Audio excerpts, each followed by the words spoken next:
Hey guys, welcome back to Brick System Brothers. I have the final results for the Joblot statistics compiled here. Actually, later today, there is a long version of this video that's going to be published, and I actually recorded that first. Then when I realized how long it had gone, I decided I'm going to go ahead and make a shorter version as well and kind of compact everything in.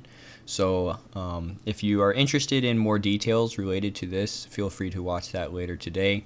But probably for most of you, you just want a little bit of a recap. And that's what I want to cover here in a shorter version of that video. So total number of parts is a good place to start. We had 37,530 Lego pieces in this job lot, and at a cost of $200, that is about 0.5 cents a piece. You can see that down here in the bottom left corner. I have a little breakdown. Again, a lot of the different columns and numbers in here, I do go into much more depth in that video that's coming out later today. But just kind of a 20,000 feet overview. I did want to give people an option to watch a shorter highlight version of all of this information. The categories that we covered in this phase 3 that's been ongoing for about a year. We had the 12 categories here. 11 of them are part categories, and then the last one is just kind of a miscellaneous. If you think back to our challenge, we did that giveaway with the ATTE set. That was actually part of this job lot, and so to get those pieces counted, I put that in this final category. So this phase 3 column, these 12 categories correspond to these 12 slices on the main chart, and then there are kind of some color codes on here as well. The colors do not correspond to the colors of the parts. I didn't have enough information logged to make a chart for that, but the bricks are in this blue slice, the plate style parts are in the red slice, we have the slopes in the yellow slice, then the Technic, and then the other three greenish are kind of some smaller categories. So you can look through these here. The plates were far and away the largest by part number. A significant amount of Technic and tires as well. And then I do want to mention minifigures here. 6.4% of the parts being minifig parts. It's actually almost 2,400. Significant number of minifig elements in this lot. Definitely not something you see in every job lot.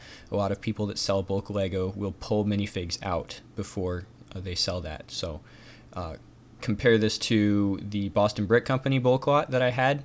Very similar number of pieces overall. I had significantly lower price getting a bulk deal on that, but that lot containing pretty much no minifigs, and by the time these pieces are all assembled, this is about 150 minifigs worth of parts overall. So kind of an interesting comparison to make there with which lots have minifigs, which lots don't.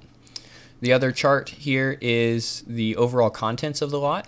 It turns out that about 86% of it was Lego brand, and then 10% was knockoff Lego parts. So most of the time knockoff will be compatible with Lego, but it isn't something that holds the same value that Lego brand does, and you cannot resell it on Bricklink if that is part of your consideration of buying Lego.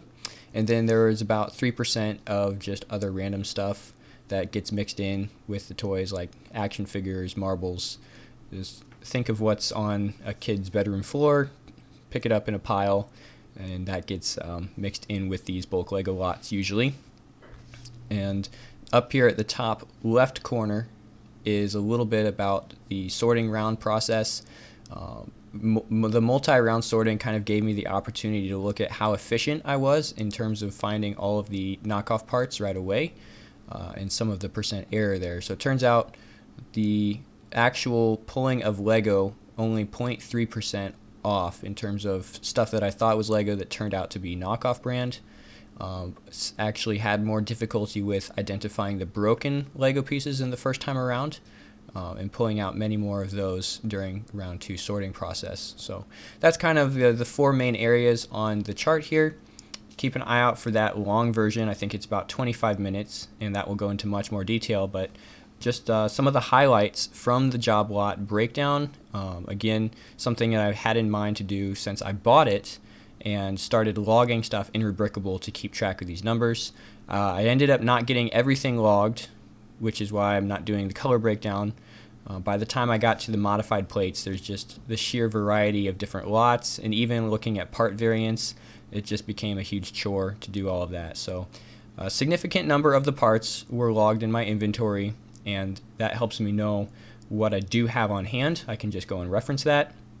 But at a certain point, I just started counting things and not really doing as much of the logging process.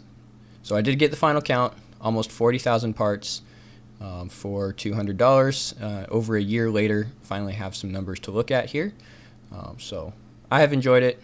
I think part of me enjoys doing this just because it's what I like to know. I like to know what Lego I am buying, how much of my purchase price is going towards actual Lego, and that's kind of what these different pie charts can really help you understand in a visual sense, and not just the abstract looking at numbers in a spreadsheet. So I wanted to share that with you guys today, and again, much more detail is available in the longer form of the video coming out later. We'll see you there on Brick System Brothers.